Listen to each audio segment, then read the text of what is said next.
Welcome to the Hidden Potential Podcast. I'm your host, Homer Hargrove, and in today's episode, we're going to talk about getting in the zone. Today, we're going to talk about how to find your mental zone when preparing for a talk, a big meeting, events, anything meaningful that requires a good headspace. We're going to unpack the practical things that you can do to help stifle procrastination and writer's block. And we're also going to learn some tips and tricks that will help you on the day of whatever it is that you're preparing for. At the end, we're going to give 3 takeaways to be able to help directly apply what we talk about today in your own leadership. And every single week, we come out with new content to be able to help you tap into your hidden potential by equipping you with mental and practical tools that you're able to use within your organization. Let's get started with a big thought, and that is procrastination is one of the most damaging traits to have because it not only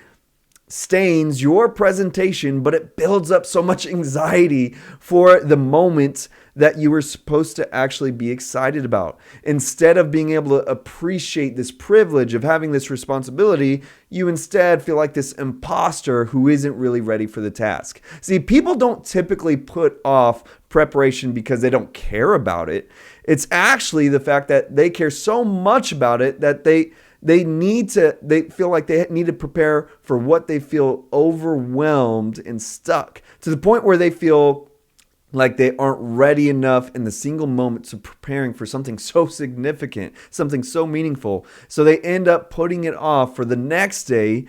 Hopefully, they think that they will be more in the zone and ready for this big task. But that in the zone moment doesn't normally happen. So it gets to the point of being the day before and they have to prepare something because they simply have to. It's the last day. And luckily, the mix of adrenaline and the understanding that there is no other option gives them the grit to get what they need done and throw something together. And it ends up usually being decent enough for the event. Not maybe extraordinary, not great, not amazing, but it's decent. It gets by. And it doesn't have to be like this. We all just have to learn how to get into the zone when it comes to mental readiness and preparation. So many people have this amazing potential to present something that is amazing and it stands out. It's unique. Just only you could do something like this. But you have to learn how to prepare ahead of time. You don't have to let anxiety and pressure be your only motivation to throw something together and hope that it all works out. So, that being said, let's get started with our first point, and that is just start and wait. Not the other way around. Don't wait to start. You have to start and then wait. What I mean by that is that the most important thing to start with is the simple fact of starting itself. Once you are given an assignment, choose a day to start preparing and follow through with it. Give yourself enough space between the event and your prep day to have a reasonable amount of grace and time to have an additional day to catch up just in case. So as an example, if say you got asked to speak at something or lead something 2 weeks from now, you want to have I would suggest having that done a week before and choosing a day for you to start, and maybe you need 2-3 days to get it fully done. You want to give yourself enough time to really be able to have this ready to go with enough space in between to where if you need an extra catch-up day, you got it. Maybe you have a weekly assignments for, like as an example for me, I create a message every single week for church. Every Sunday, I need to have that done. That's a very important part of the message, a part of the service. And so I will prepare my stuff ahead of time to where it's changed over the years. It used to be Monday, it used to be Wednesday, sometimes it's a Friday, but I want to have a Wednesday is usually a good sweet spot to where if I have everything done by Wednesday, I still have couple days in case I need to change something or do something. Even when I push it off to Friday, no later than Friday. Back in the day, it would end up falling on Saturday. No bueno to have it done Saturday where it's ready the night before. Not good. But Friday would sometimes work for me because I had the grace where if for me, it takes one day to prepare that message. If I needed another day, I knew that I could, Saturday was good. But Wednesday is kind of that sweet spot, where I have enough confidence, a good enough time to do anything else I need to do for it, to where I have enough grace to feel good and confident about the time in between. That's what I mean by that. Once you actually sit down for that day, you choose your day, you sit down for that day, don't worry if you don't think of anything at first. Understand that it may take even up to an hour or more to really get your direction going, to help you get in the mood. See, a lot of times people will sit down, not think of anything for 10 minutes, and then give up thinking, well, I'm just not inspired right now. Maybe I'll be more inspired tomorrow. And so they end up running that same roadblock, that same mental block over and over all the way up to the day before. Again, day before, no bueno. We don't want to do that.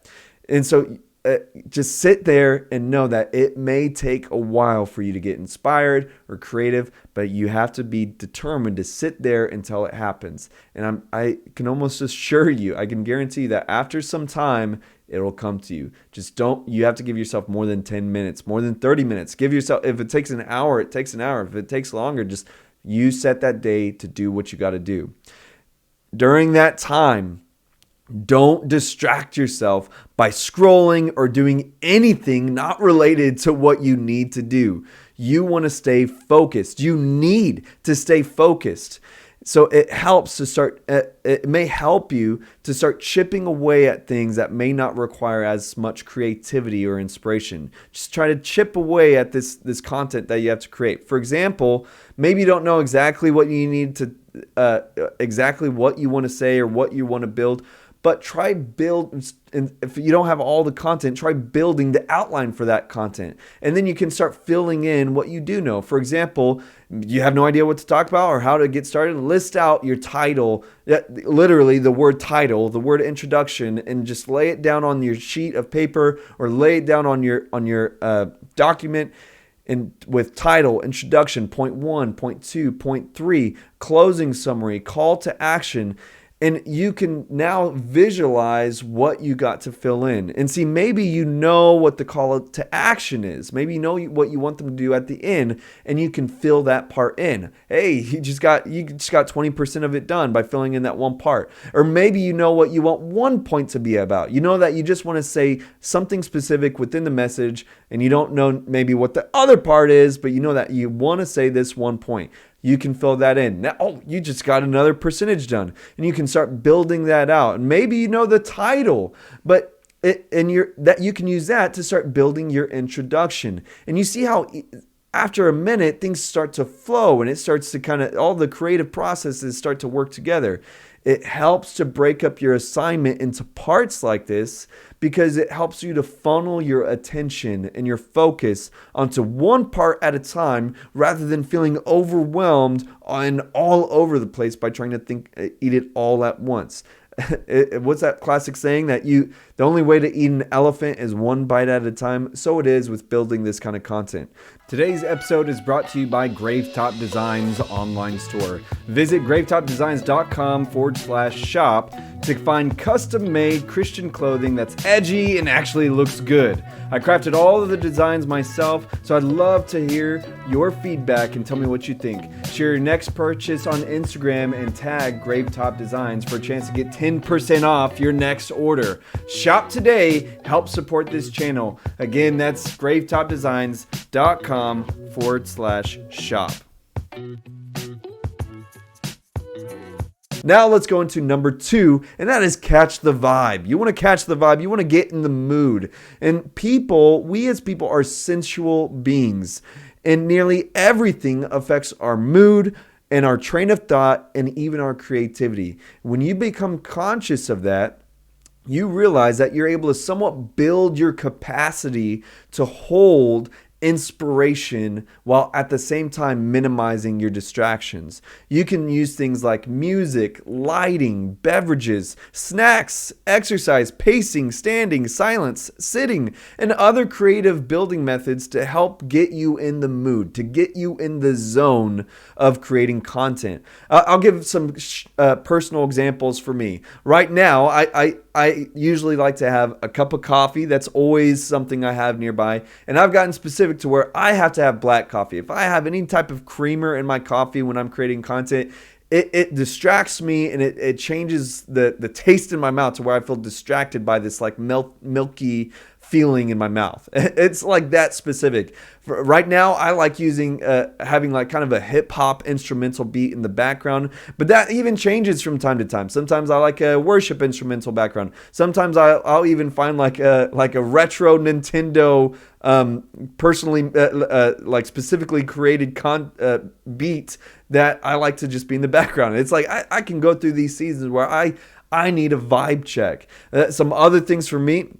In the past, I would need like a coffee and a Topo Chico. And just having that mixture would help kind of engage my creativity in a mental way. There's times where I need to just sit down, and there's other times where I need to stand up and pace. For me, I've come to a place where I realize that I need a dark room. I like being in the darkness, and it helps me to submerge myself in the content that I'm creating. If I'm in a bright room, I feel like I'm easily distracted, and it's hard for me to focus. As far as like outside of the area of actually creating content, even for me, I realize that if I'm not exercising regularly, I don't feel as sharp. So that's something I do outside of the day, to where if I don't have a regular exercise routine, I feel stuck the day of. What I do outside helps what I build inside. And then there's also this kind of like pre-prep work I do, especially when I'm doing like a spiritual message. I feel like I have to go have like devotion time and read through scripture before I ever start preparing. I like to have either a prayer time or journal entry and worship. I have to have some pre-spiritual exercises before I even get started on preparing the actual content. So visualize what that is for you and make it real, make it serious. I cannot have like my kids in the room. I have to separate myself and be totally focused. I used to think that I could just sit down on the couch and I could get some content done while the kids are all running around, but I am a lot better at doing it, a lot more effective when I go isolated in a room. Y'all dig what I'm saying? Again, find out what it is for you and start implementing it and being conscious of your vibe. Find what works best and be ready to adapt for your taste to change over time. What works today might be different from a year from now. And that is why you have to pay attention and be conscious of how certain things affect you and your mood. Now let's talk about one final thing, and that is don't mess up. Don't mess up. The most deflating thing to experience is to actually go through good preparation, to be excited about what you have to share, but have something go unexpectedly wrong and make you feel like it just all got messed up and it was out of your control. See, whether it's your slides closing out unexpectedly, your laptop breaking, or your notes getting destroyed or misplaced, or maybe a major typo in your notes that you didn't realize before and it throws off your whole train of thought, or your mic not working properly, traffic making you late, getting into a fight with your spouse right before, or you skipping a whole point because you got lost following through your notes. Things happen and you simply don't know what you don't know until after it happens. And for me, I've experienced all kinds of things that just mess things up in the presentation, in the talk, in the message. And so I'm going to give you 5 tips that will help you to stay in the zone during the actual delivery of what you have to share. Number 1, review your notes beforehand or even do a run through. As an example for me, like Church Sunday, I do a full run through of my entire message as I'm actually sharing it to a crowd. And I do a whole run through, and it really helps me to know exactly what I'm doing the day of in person. And if maybe not a full run through for you, Review your notes beforehand. Even audibly say out your notes. And just get them in your heart and in your mind. I'm not saying that you have to necessarily memorize your notes, but you want to know your notes by reviewing them beforehand. Number 2, have a backup and trust paper before a program. What I mean by that is if a lot of people will use, say, their iPad, or they'll use your iPad, tablet, or their laptop. They wrote it on their laptop, so they just bring their laptop to read their notes off of there. But what happens if your program just randomly shuts off? What happens if your laptop actually accidentally falls off and breaks? There's so many things that can happen that if something goes wrong with your program, your software program, you're screwed. That's why I always like to trust paper over software, because paper's simple. You just print it off or write it out in a journal, and it makes it so simple for you to be able to follow.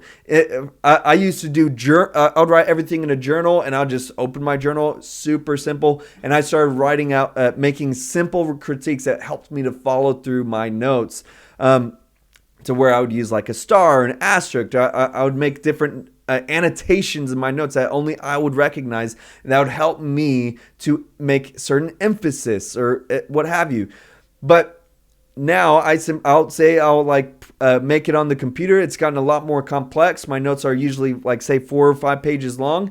I'll make it on the computer and I print it out, and I go as far to where I don't try to save paper in that moment. I do everything one-sided, because when I'm flipping through my notes, I don't want to use the extra mental capacity to try to keep track. Is this the front of a note or the back of a note? Is this page 1 or page 2? I just want to be able to simply turn it like a page and just go to the next one and not worry about that paper anymore. It really helps me to stay on track. And so again, trust paper beforehand instead of a program, and always have a backup. The backup for me, I trust paper first. My backup is my iPad. I never end up really using it, but if something ever happens to my paper notes, I can always bust out my iPad and do it digitally. Number 3, verify your equipment and how to use it ahead of time. What I mean by that is, if you're going to be using a microphone, you want to ask whoever your point of contact is if you could talk to whoever manages that equipment. Ask them ahead of time. Is it go on my lapel? Is it a lapel mic, or is it a handheld mic? Is it corded? Is it wireless? And it helps you just have the mental space to be ready, to where you could be knowledgeable. Like, okay, I'm not going to be able to move around the room. Like, maybe if your presentation is you doing like some type of physical movement, that would be limited if you only have one hand, or limited if there's a wire following you around. You want to kind of have those ideas ahead of time, and you want to also know how to use it ahead of time. So where if it's certain slides or like a clicker remote, you want to be able to use it and get a grasp of it ahead of time, to where all of a sudden you pick it up and you're like, wait, which button goes forward or backwards? Whatever equipment you're using, get a grasp of it ahead of time and verify it. Number 4 is get there extra early. You do not want to tell the person that is waiting for you to get there, I'm stuck in traffic. It's embarrassing. Not only that, is that it makes you so anxious. You ever been speeding, risking your life on the road just to try to save 20 seconds of time, even though you're already late? You feel like, man, if I'm just there 20 seconds earlier, they won't be as upset with me. You don't want to deal with any of that. You want to have in mind that you are going to be there extra early. I personally don't think 15 minutes is early enough. I think at least 30 minutes, even an hour ahead of time, depending on how big of the event is. You want to be able to have plenty of time to be in the right mental space. You don't want to have any time worrying about, oh, I hope I make it there in time. And then you just jump in like you're sliding into home base and to share this message that you prepared for, but you're still all stressed out about getting there late. You don't want to deal with any of that. And when you have in mind to get there extra early, you don't have to worry about traffic. If you get stuck in traffic, it's okay, because you're going to be there early anyway. And finally, choose your battles and let things go. I don't know if it's a conspiracy or what, but if I'm ever going to get into a fight with my spouse or get upset with people around me, it's going to be right before I share something meaningful, any kind of good content. And I think that's more so because you have this almost like unrealized stress when you're about to share something. So one comment that normally might not have upset you all of a sudden gets under your skin, right before you're about to share a talk or something like that. You want to have this conscious space to not let things get to you. Even if something upsets you, you're going to tell yourself, no, I'm choosing my battles. I don't need to worry about that right now. And I almost guarantee you that whatever you were about to get upset at right there in that moment, you won't care about after the talk or presentation that you have. Choose your battles and let things go. Stay focused. All that being said, let's get 3 takeaways to be able to apply what we talked about today in your own life. Number 1, create a time standard by which you have your next assignment completed and ready to go ahead of time. Whether maybe for you, it's having it at least 3 or 4 days ahead, or maybe you're having it a week ahead. You want to have this standard in which you are prepared ahead of time, a goal that only you know about, but you know that you always want to be ready ahead of time by this X amount of days or weeks. Number 2, do a self-evaluation of what helps you to get in the zone and start implementing it. I shared some of the things that I use. Get your own personalized list of how you get in the mood. Number 3, make a checklist of big day readiness that you can use to stay on top of the game during your actual presentation. I remember the first time I ever did a marriage ceremony, and I thought I was so ready to go. I prepared a personalized message, and I was so excited. And then when I actually go there to do the whole ceremony, I realized that I have all these notes and papers in my Bible, and I didn't have a table to put on anything. I was supposed to have everything just within my own hands. And I was fumbling through these papers, fumbling through the pages. I looked like a mess for this first time. I was so embarrassed. After that, I learned to condense everything without a table. I have it all on like this one sheet note that fits snugly in my Bible. And it's so different because now I've made this big day readiness, this checklist. Make it personal to you and think ahead. All that to say, I hope that today's episode was meaningful and edifying for your leadership. Could you do me a favor? Could you leave a rating and review for this podcast? It really helped me out and help others to be able to see this show in their feed. Until next time, have a good life.